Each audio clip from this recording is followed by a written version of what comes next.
नाजरीन आदाब, मैं सैयद आमिर हनीफ खेल के मैदान से। आइए एक हफ्ते के खेल का जायज़ा लेते हैं। न्यूजीलैंड ने पाकिस्तान के खिलाफ वनडे सीरीज़ भी जीत ली।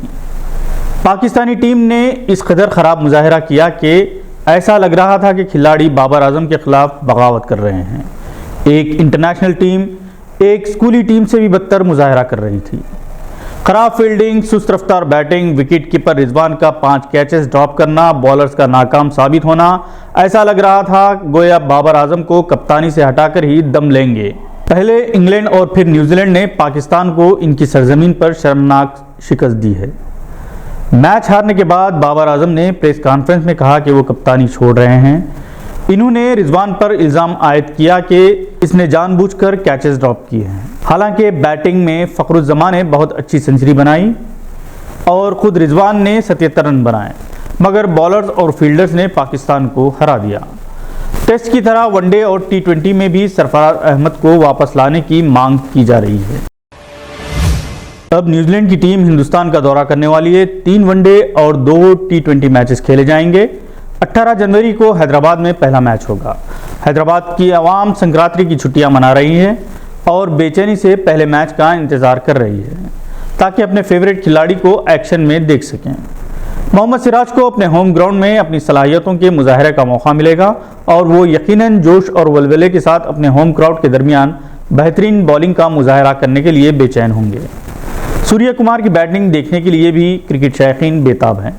सूर्य कुमार ने हालिया अरसे के दौरान अपनी जारहाना बैटिंग से सारी दुनिया को हैरान कर दिया है, जबकि ईशान किशन, जिन्होंने हाल ही में अपनी डबल सेंचुरी से एक नया रिकॉर्ड कायम किया था, वो भी टीम में शामिल हैं। गावस्कर का कहना है कि ईशान किशन वनडे में भी डबल सेंचुरी बना सकते हैं। रोहित शर्मा वनडे और हार्दिक इंडिया T20 टूर्नामेंट में हिंदुस्तानी टीम की क़यादत करेंगे। इमरान मलिक, जिन्होंने अपनी तेज़ रफ्तार बॉलिंग से अपना मुकाम हासिल किया है, वो भी वनडे टीम में शामिल हैं। न्यूजीलैंड के खिलाफ वनडे टीम में 4 मुस्लिम खिलाड़ी शहबाज अहमद, मोहम्मद शमी, मोहम्मद सिराज और इमरान मलिक शामिल हैं।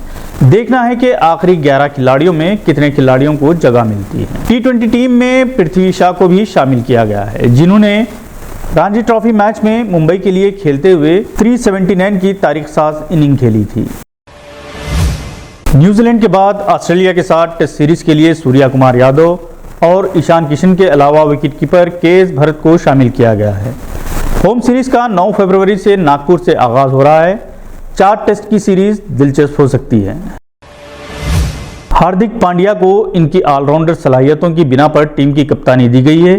यकीनन वो खिलाड़ी अच्छे हैं, मगर अपने किरदार और रवैये की वजह से इंतहाई घटिया इंसान समझे जाने लगे हैं। श्रीलंका के खिलाफ दूसरे वनडे के दौरान वाशिंगटन सुंदर को इन्होंने पानी पिलाने में देर करने पर सरेआम गाली गलौज की, जो सोशल मीडिया पर वायरल हो गई और हर तरफ से इनकी मजम्मत की जा रही है।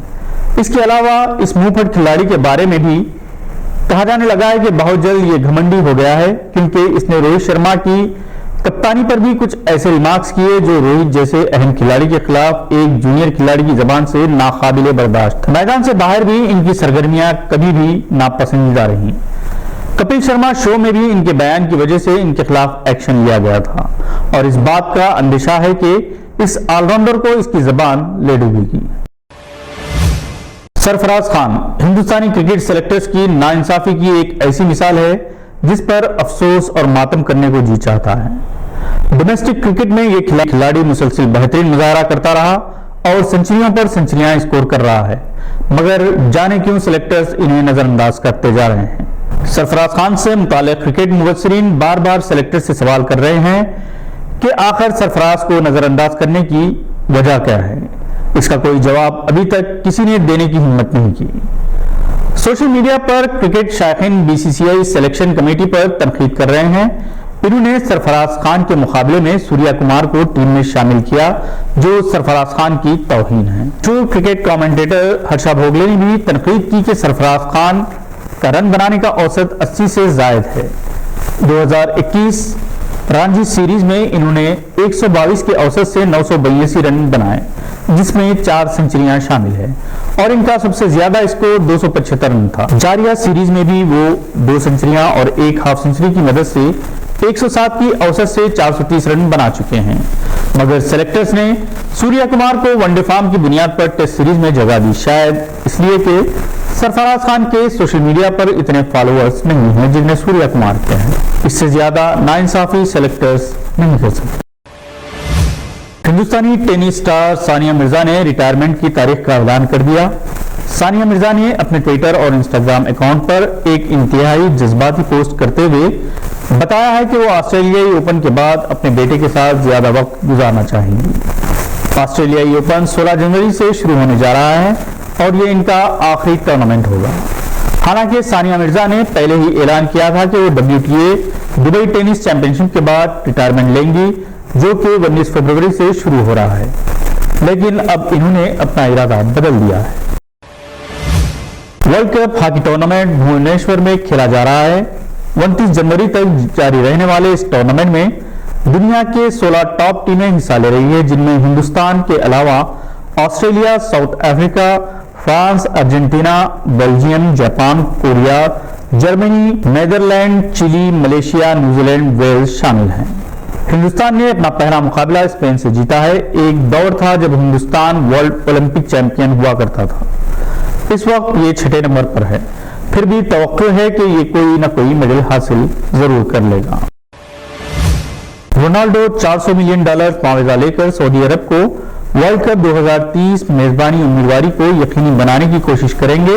रोनाल्डो सऊदी अरब के अल नस्र क्लब के लिए खेल रहे हैं और जबकि अजीम खिलाड़ी मेसी सऊदी अरब के ब्रांड एम्बेसडर हैं।